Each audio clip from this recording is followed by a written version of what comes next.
Konon katanya, dibandingkan dengan manusia, binatang memiliki kepekaan yang lebih tinggi terhadap akan terjadinya suatu bencana alam. Binatang bisa merasakan akan datangnya bencana di waktu yang bahkan manusia belum bisa merasakannya. Apakah ini fakta atau hanya sebuah mitos?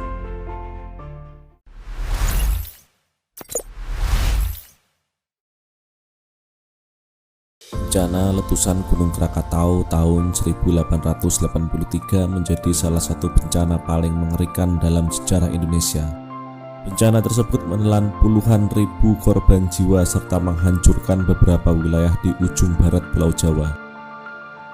Uniknya, berdasarkan beberapa laporan terhadap fakta unik, yaitu binatang-binatang sudah menunjukkan perilaku yang tidak wajar sebelum bencana terjadi. Salah satu contohnya adalah ketika rombongan sirkus Wilson Great World datang ke Batavia ketika Krakatau akan meletus. Gajah yang ikut dalam pertunjukan sirkus bertingkah tidak wajar di tengah pertunjukan. Gajah tersebut tampak kebingungan, mondar-mandir, menubruk apapun yang di depannya, serta mengaum tiada henti. Padahal dalam pertunjukan-pertunjukan sirkus sebelumnya, gajah tersebut belum pernah bertingkah seperti itu. Contoh lain adalah ketika seorang Belanda bernama Van Sandyck pada pagi hari tanggal 24 Agustus 1883 menemukan fenomena aneh di mana ribuan burung laut terbang menjauh dari Gunung Krakatau. Mereka seakan tahu bahwa gunung tersebut hendak meledak dan mengakibatkan bencana alam. Sayangnya, masyarakat pada masa itu lebih menganggap perilaku hewan sebelum bencana sebagai sebuah takhayul. Tidak ada bukti ilmiah yang kuat dapat memberikan penjelasan hubungan antara perilaku binatang dan akan terjadinya bencana alam.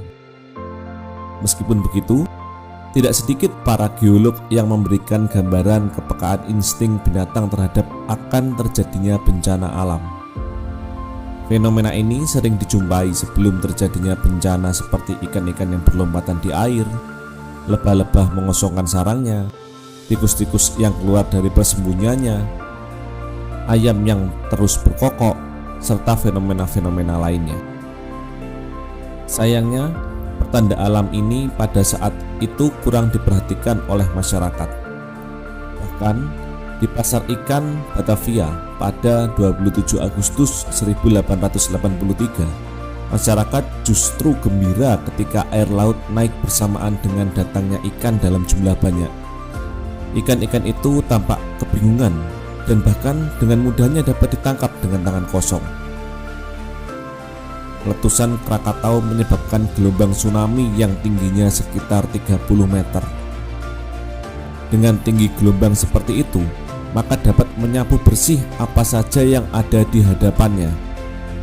Tercatat, menurut Verbeek dalam bukunya yang berjudul Krakatau, jumlah korban mencapai 36.417 orang dengan 165 kampung yang turut hancur. Kabupaten Caringin menjadi salah satu lokasi yang paling parah terkena dampak dari tsunami. Sebanyak 12.000 orang meninggal dan 38 kampung rusak total.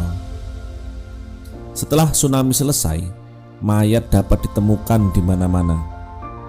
Di banyak tempat sepanjang pantai Banten dapat dengan mudah ditemukan mayat kuda, kerbau, runtuhan material bangunan dan tanaman. Semuanya hancur dengan mayat-mayat manusia. Sungguh mengerikan.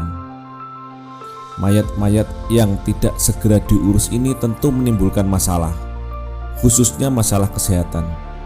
Namun, di sisi lain, mayat-mayat tersebut juga menjadi sebuah berkah bagi para predator.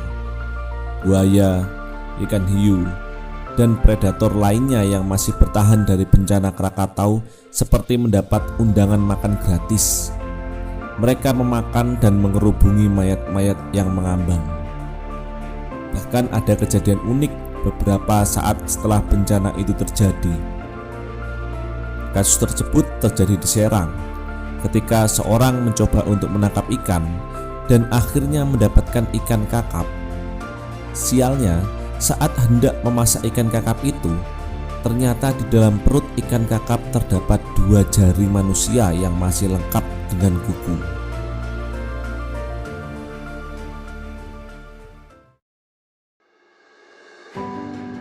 Sejauh ini, memang belum ada bukti ilmiah adanya hubungan antara bencana dengan perilaku hewan. Karena tidak adanya bukti ilmiah ini, maka perilaku aneh hewan dianggap sebagai sebuah takhayul. Namun, berdasarkan berbagai catatan kisah meletusnya Gunung Krakatau pada 1883 menunjukkan kepada kita bahwa hewan memang memiliki insting dalam mengetahui akan terjadinya sebuah bencana. Bukan hanya pada peristiwa meletusnya Gunung Krakatau yang sudah terjadi lebih dari seabad yang lalu. Gempa Turki yang terjadi pada awal tahun 2023 juga memberikan kepada kita bukti bahwa hewan memiliki peran penting sebagai salah satu tanda akan terjadinya sebuah bencana. Pada akhirnya, perilaku aneh hewan sebelum bencana tidak bisa dijadikan sebagai indikator utama akan terjadinya sebuah bencana.